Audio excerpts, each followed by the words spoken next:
What's up, guys? Welcome to the Play Legit podcast. We are your hosts, Koerri and KJ. What's going on, man?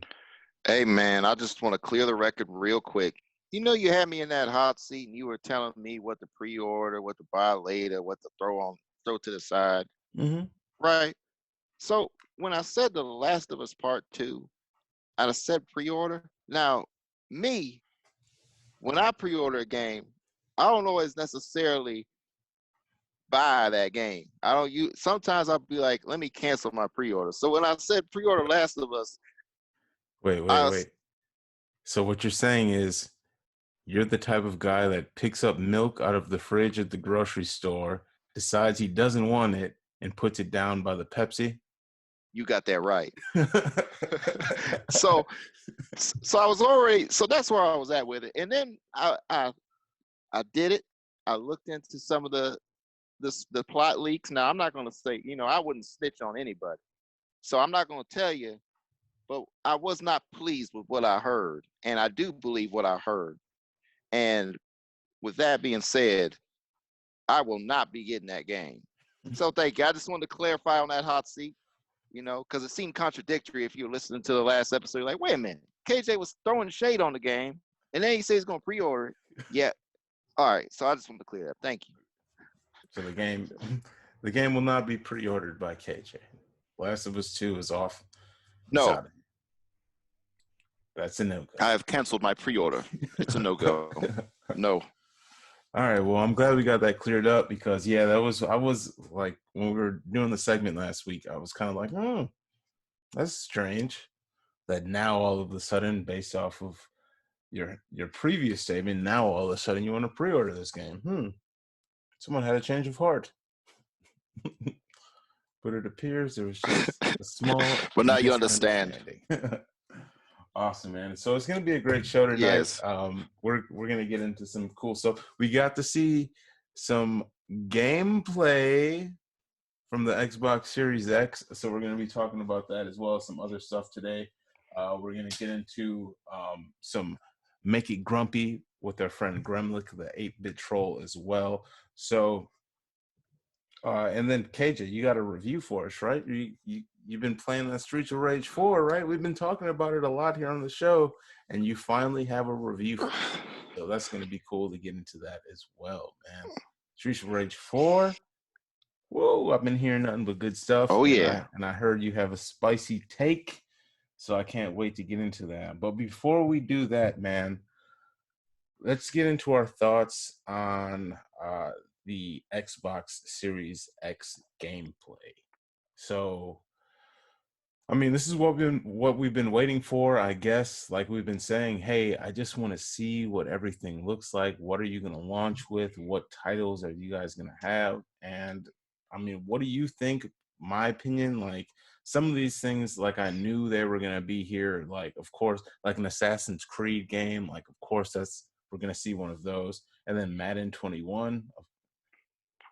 Of course, there's going to be Madden. But if you blinked, you missed it though with the Madden. That trailer, they show you like a half a second of the actual, and the rest of it, they just take you through the years. I know what the older games look like. I've been around. Don't do that. Show me what the game. Anyway, go ahead. My bad. No, and then there's some other titles like we got Dirt 5 that's going to be coming out, so we got a racing title. Nothing on a Forza game yet, but we have that. There's a game called Chorus, which is going to be a single-player space combat shooter. It looked really fancy, but I mean, we didn't really see much, so we'll see more about that. It's a dual purchase as well. We got some JRPG looking title here, Scarlet Nexus for the Xbox One. I mean, what do you think about some of these titles? Second Extinction announcement. Second Extinction looks like that could be a pretty fun game.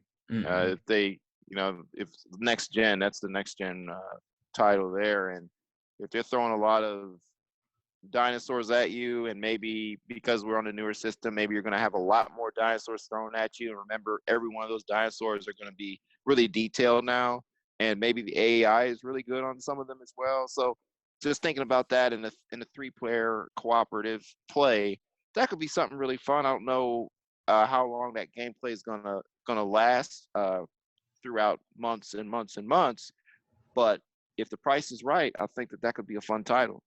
The price is going to be $60, KJ. Come on, man. Yeah, you're right. It was a launch title. They're gonna squeeze it. That's like that Madden. You know that Madden's gonna be a limited event, but they're gonna charge full for it. Yeah, and then somehow justify it, even though 2K is going to have a football game that comes out as well. But it is what it is. But that second extension does look pretty cool. I like horde games, especially like launch title horde games, because it's like, all right, well, at least you got me a game where I could just sit here and kill a bunch of dinosaurs for a while or something. So Bloodlines 2, did you see that? Did you? How do you feel about that? That didn't impress me at all. I mean, you're not excited for the sequel to the cult classic vampire RPG? Not at all. You're not into vampires, man? Not the only vampires I like is Blade when he's chopping them up. That's about it. Yeah, I feel you. Blade and Blackula is about where I draw the line myself. You threw in the Blackula. And then we have Yakuza Like a Dragon. We got a cinematic trailer for that too. So Sega's back at it again. Okay, it looks like this current gen. It looks like a current gen game. Yeah, I mean Sega's good for Sure, it'll be fun, but I'm just saying it does look like a current gen. Just being real. Hey, it's still going to be fairly early into this next gen, so maybe we'll see things get a little bit better. But yeah, man, like I said, I'm not like, it's cool to see the capabilities of like where this is going to be at, like what this can do. But I was not really impressed. This is kind of just like, I don't know. Well, I'll put it to you like this. There was a game that there was two that stood out to me a little bit. And the one had a really vibrant art style. It was the person was underwater. You could see that they had they look like an underwater creature themselves. And I'm not sure if you have the footage on that, but that game looked pretty cool. And it looks like you're gonna go on a journey. And I think it was actually the first game they showed. But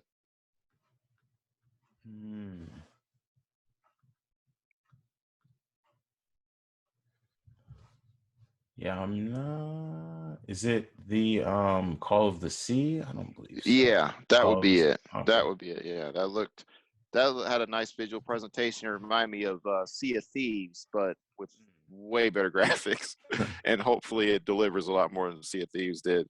And the other one for me would be the Ascent. Now, I thought that looked awesome. Now, if there was one game where it's like, KJ, I want you to pull something from here that looks amazing, and I think that the Ascent looks really fun. It's a 4-player cooperative shooter game. Doesn't look like it's going to be $60, but again, they might just do that because it's a launch window title. But that looks, I don't know if you've seen any footage for that, Koerri, but that looks like a nice 4-player party shooter. Yep. It says it's a co-op top-down action RPG. Yeah. Yeah. So yeah, those tend to be pretty fun. So yeah, that's looks like that might be a fun game to pick up, especially early in the generation. So I mean, like I said, they're showing us some games, so I'm excited about that. I don't want to be super picky. I don't want to be the guy sitting here in a PlayStation shirt talking crap about Xbox. But we saw some stuff. We got some footage. We got some gameplay. We got some cinematic trailers that are not going to look as good when they actually get launched. But we got to see some stuff, and that's more than we've seen for the PS5. So hats off to Microsoft for actually showing us some stuff. Well, one of the reasons why I was looking forward to this is because it's probably going to be pretty indicative of things that we will see on PS5. So when you're looking at an Assassin's Creed, when you're looking at the Dirt trailer and stuff like that, in your head you can know like, okay, so most likely these games are going to look very similar on PS5. So that was another reason, just so I could kind of gauge what we're dealing with around this launch window. And overall, I would say that the graphics look a little better. But to me, it's not, again, like the leap is getting smaller and smaller between systems from a visual perspective, in my opinion. Mm. I wasn't exactly, my jaw wasn't on the floor. It looks amazing. They look great, but I'm just saying it's transitional from the one. There are still games now on this current gen that has my jaw dropped on the floor. So if that makes any sense. Mm. Yeah. Well, you think the Series X is going to come out with those Gremlik prices? They better not. They better not.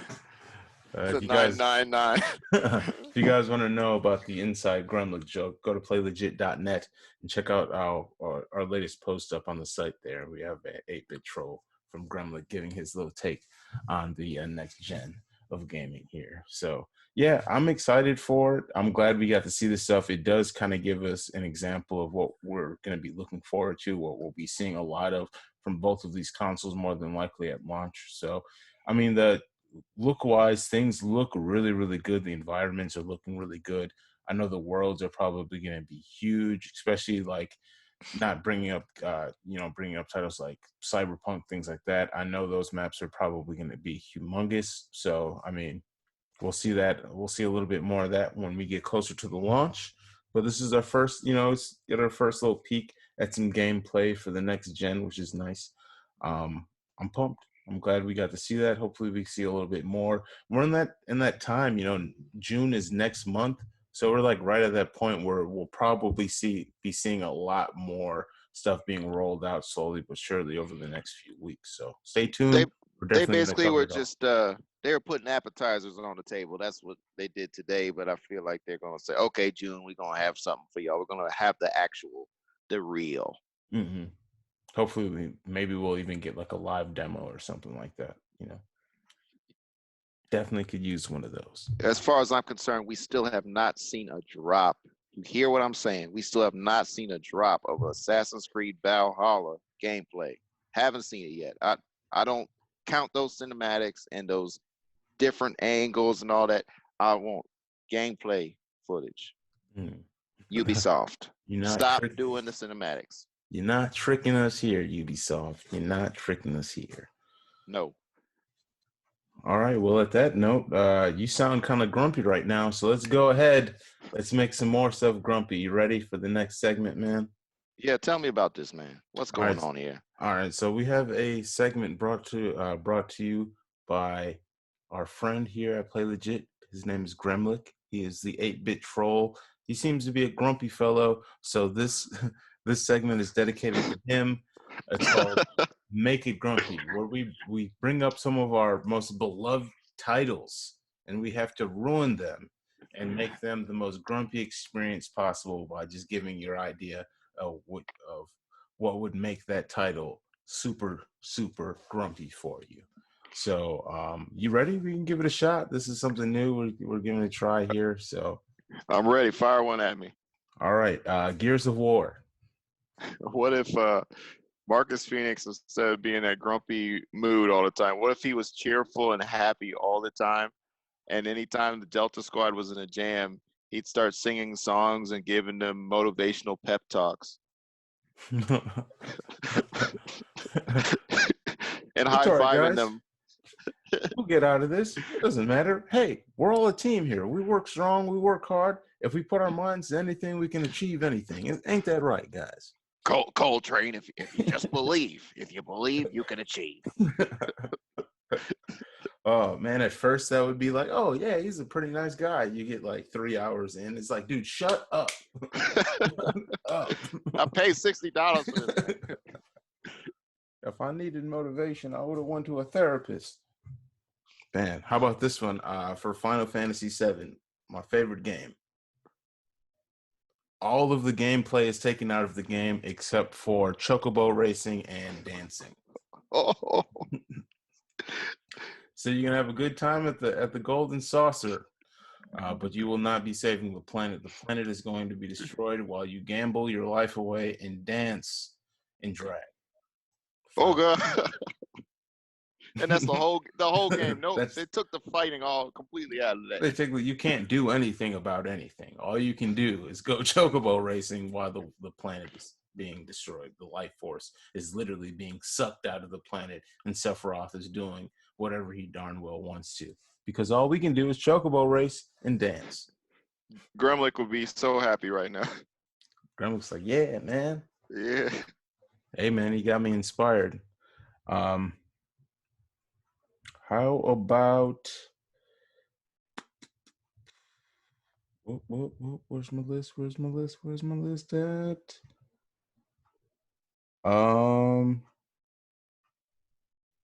Do you have one for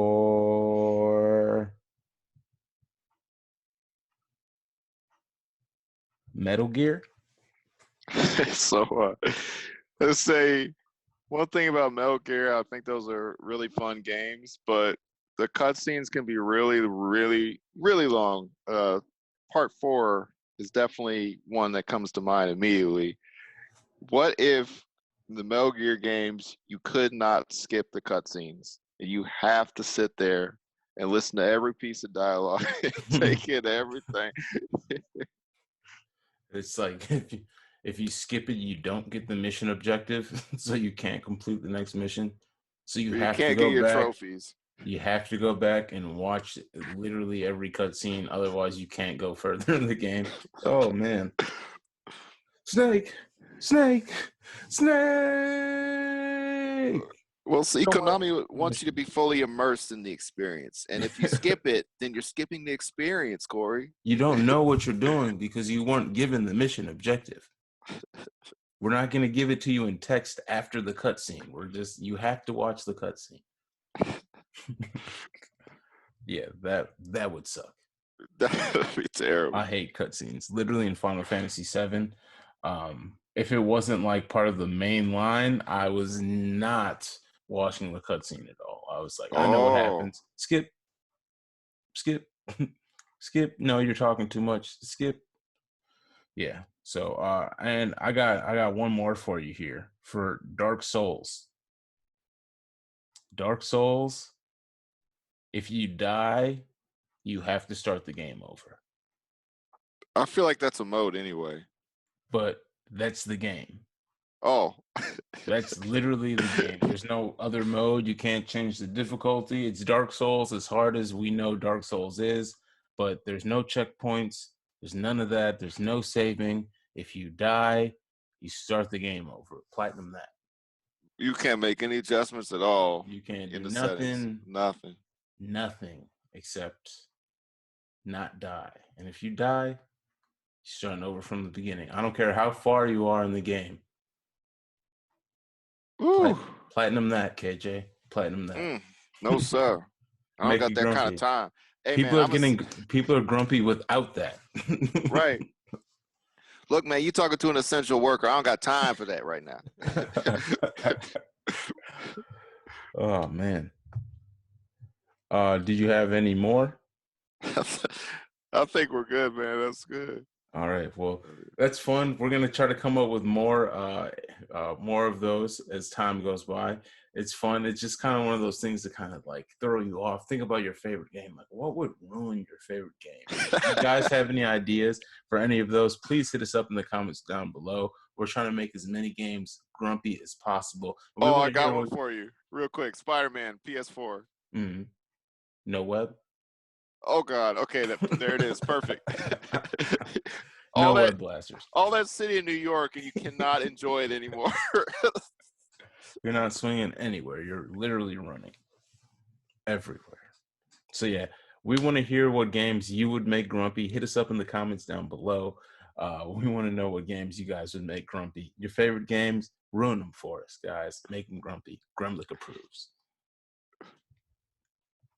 So, last thing here, we have a review, man. So you got Streets of Rage 4. We've been talking about this game a lot, man. You've been playing it over the past few days, over a week or so. What's up with Streets of Rage 4? Streets of Rage 4. Is it as good as we've been anticipating? Let me know the deets, man. Well, I'm gonna tell you something right now. Hello, I'm KJ, and you're listening to the Play Legit podcast. I'm reviewing Streets of Rage 4, and it's on Windows, PC, Xbox One, Switch, PS4. So a lot of options, a lot of places to get this game, but is it worth your time? So it's presented by Sega. Basically, Sega said y'all can do it, and it's developed by 3 indie teams: Dot Emu, Lizard Cube, and Guard Crush Games. Now, the first thing I noticed immediately, people were complaining. I was reading some comments that they were complaining about that they missed their pixels.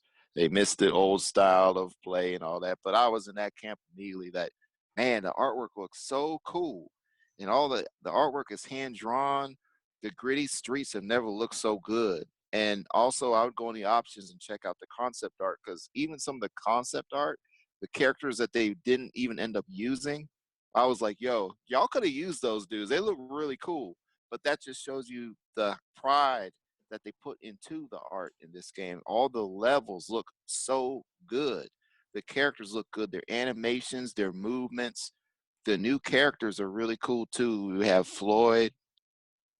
He has big arms, metal arms like Jax, and he puts it to use. And what I like about this beat 'em up is that when you've played beat 'em ups in the past and you select in the characters and you see their stats, and they tell you like maybe this person specializes in speed, this person specializes in strength, but it doesn't necessarily have a big effect on the gameplay. But in this game, it definitely does. Like Floyd is super strong and he can throw enemies really far, which can help when, let's say, your teammate is fighting an enemy and maybe they need a little bit of help.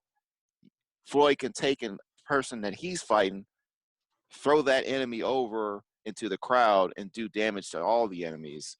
So, but the trade off, Floyd is incredibly slow. So some attacks are a lot difficult, very difficult for him to get out of the way of because he's so slow. But again, he is so strong. So it's kind of bounces like that. And Cherry, she's really fast. Streets, she's like, she can forward dash and run. Axel can't do that. Axel's pretty well rounded, but he can't forward dash run. So it's different things that they implemented with these characters that it's not just button mashing. Yes, you can button mash, but you're going to get a lot more out of the game if you sit down and check out all the characters and make use of their abilities. And when you're teaming up with one of your friends, maybe y'all decide, okay, I'll get this person because he's good with the strength. I'll get her because she's good with the speed. So it's mixing and mashing, and you get rewarded for doing so. And as you're doing so, understand that combos, you share combos with that other person. And linking combos can be so much fun if you get the juggle down properly. Like you get them up against the wall and you're hitting the buttons, and then the other person's hitting the buttons. And then let's say you want to extend the combo, throw in that strong attack. And it's just things like that that add up that really add to the gameplay. Because again, you share the combo, so it's very satisfying landing that. And everybody has a star attack, and it's so you have that strong attack. Now in the past, when you hit the strong attack, you would lose life, right? You generally in beat 'em ups, when you hit that strong attack, you lose life. But in Streets of Rage 4, you have that potential to lose the life. So that the meter goes down a little bit, like, oh, I used my strong attack, the meter went down a little bit.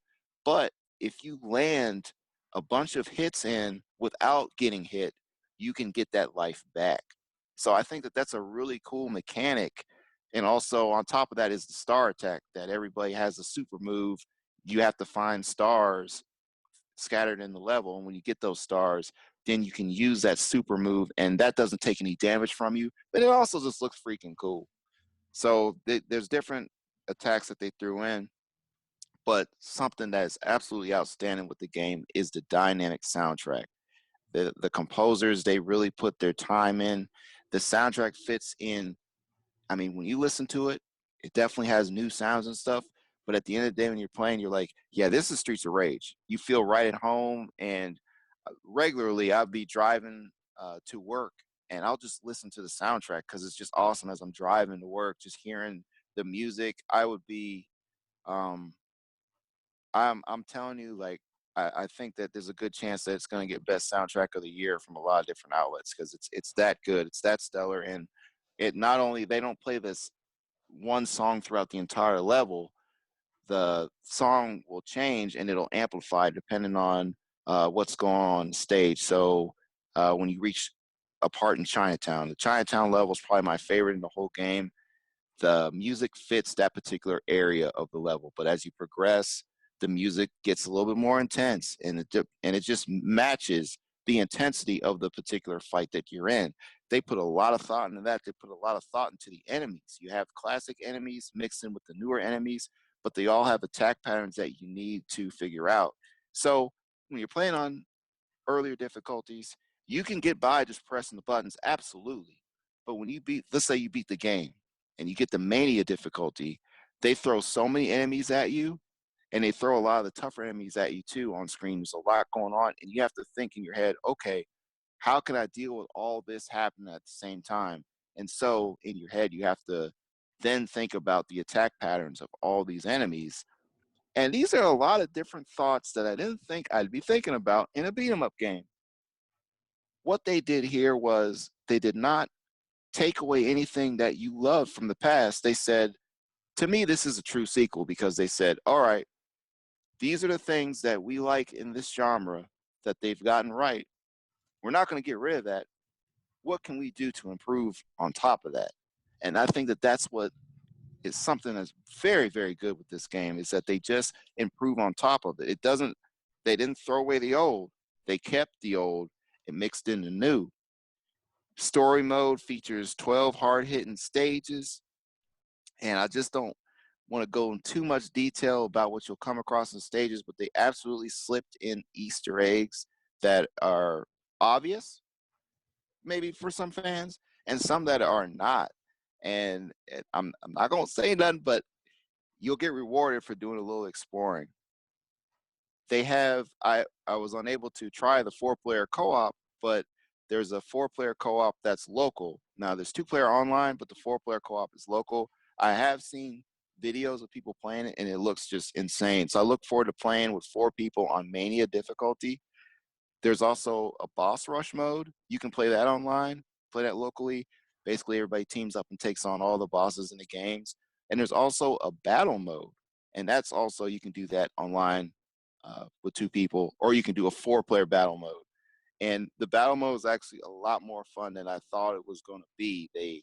Some of the levels have hazards, and so you could win. Like I beat somebody by, I thought I was going to lose, and I ended up hitting my star attack, and then I hit him into a exploding barrel, and it was just that chain reaction of all those things that I ended up coming out on top.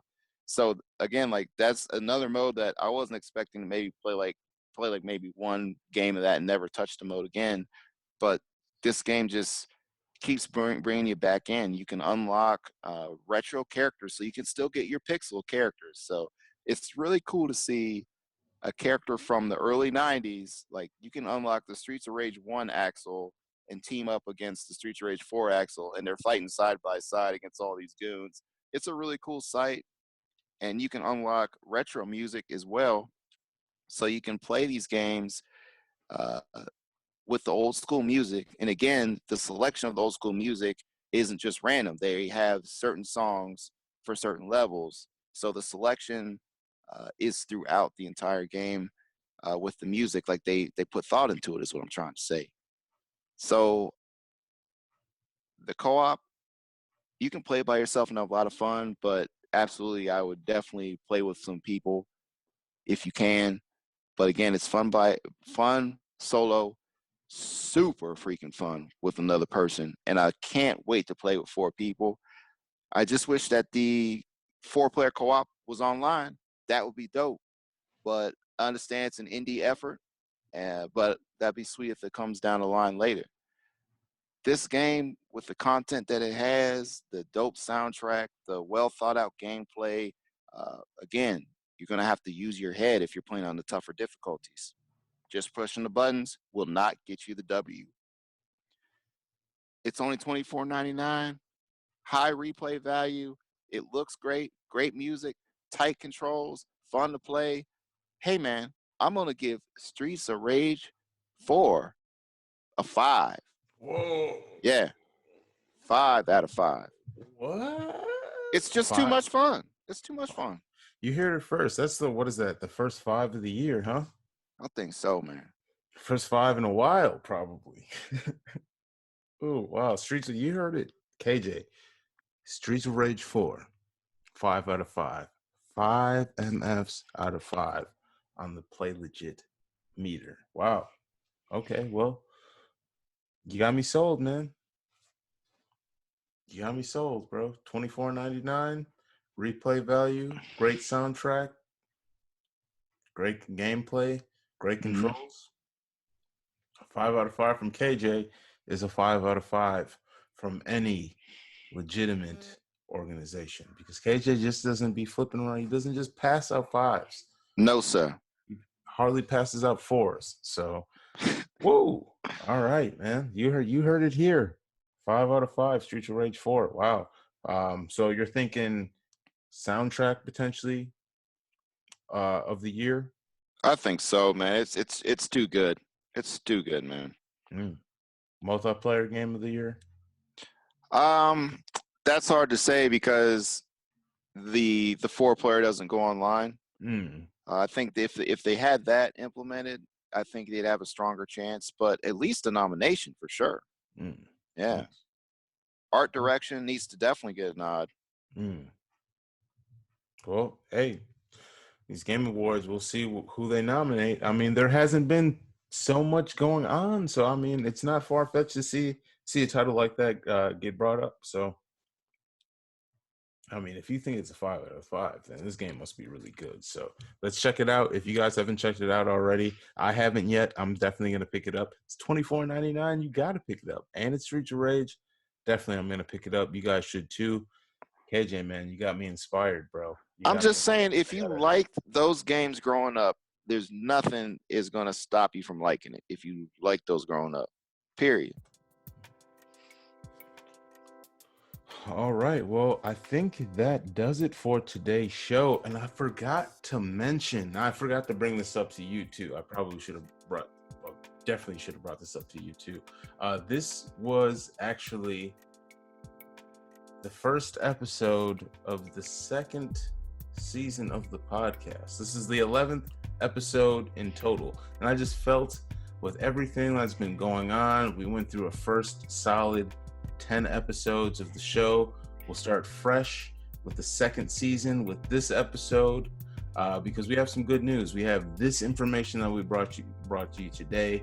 Great stuff that we did on the show. But next week's show, we have an amazing show for you as well. For everybody that's been subscribing to the YouTube channel, listening to the podcast, hitting us up in the comment section. We have an interview with an industry legend for you next week. Tommy Tallarico, president and CEO of the Intellivision company, the Amico, the console that will be releasing hopefully later in the year. We go deep into the Amico, so you don't want to miss that conversation next week. We definitely appreciate everybody for tuning in. Make sure you stop by playlegit.net because that's the home, that's the hub. That's where you're going to find everything legit when it comes to gaming and real talk and even entertainment. So yeah, make sure you check that out. We're on Spotify now. We're not just on Spotify. So we're on Spotify. We're on Google Podcasts. We are on where are all the places that we're at right now, man? We got Anchor. Yeah, we're on Anchor. We're at a lot of places right now. We've moved around a lot. We've done a lot for the show. We're on multiple platforms, so you can listen to us. You can watch the show every week. You're gonna find us on Anchor. We're on Breaker. We're on Google Podcasts. We're on Radio Public. We're on Spotify, and we will soon be on iTunes as well. We're just going through a process of verification for iTunes, but we're all over the place. You can listen to us. You can watch us weekly. We're here for the Play Legit podcast. A lot of cool stuff's going on, man. The podcast is doing really good. We definitely appreciate everybody for tuning in. We appreciate everybody that's been subbing to the channel on YouTube, everybody that's been leaving comments, giving thumbs up, all that good stuff. It definitely helps us out. It helps give us the motivation and the push to keep on showing up, giving you guys this content, making these great shows for you, getting these interviews, reaching out to people, and all the stuff that we've been doing. So if it wasn't for you guys, I mean, who knows what we'd be doing. But before we get out of here, you got anything you want to add, KJ? Man, everybody hit subscribe, follow, share, spread it out, man. I enjoy talking about games with people with real opinions, and everybody that's a part of the Play Legit Network, we know what's on your mind is something real. So we look forward to hearing from you straight up. Yes, sir. And hit the like on the video and subscribe. I gotta remember to bring this up more. If you like the video and comment on the video if you can, even if you just like do like a frowny face or stick your tongue out at us or something like that. All that helps the algorithm. The more you guys interact with us on the pages, the more you share, the more you like, the more you thumbs up things, the more it'll help us get into the algorithm where more people will see our content other than just random people that stumble upon it and people that are subscribed to the channel. So help us grow. We're here for you guys. We'll be here. We'll be around.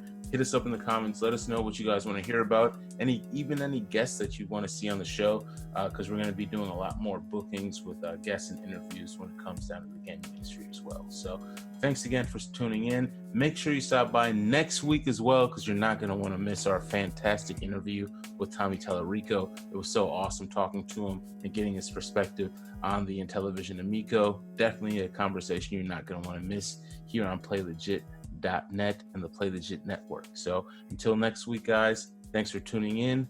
We will catch you in the next one. Stay legit. See you next week.